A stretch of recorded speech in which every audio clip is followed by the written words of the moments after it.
Bir zamanlar, küçük bir köyde, Leo adında neşeli bir çocuk yaşardı.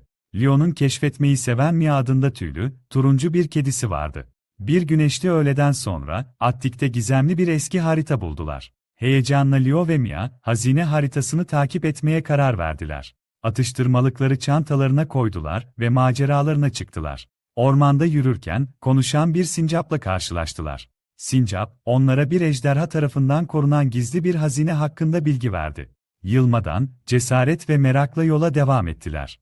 Kısa sürede, şarkı söyleyen gibi görünen parlayan bir nehre ulaştılar. Mia, taşların üzerinden atlayarak zıplarken, Leo onu gülerken destekledi. Nehri geçtiler ve mücevherlerle süslenmiş gizli bir mağara keşfettiler. Mağaranın içinde bilmeceleri seven dev bir dost canlısı ejderha buldular.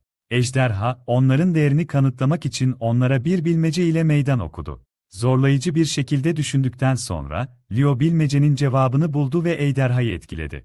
Memnun kalan ejderha, onlara bir ödül olarak sihirli mücevherlerden oluşan bir çanta verdi. Leo ve Mia, ejderhaya teşekkür ettiler ve maceralarını arkadaşlarına anlatmak üzere mağaradan çıktılar, heyecanlıydılar.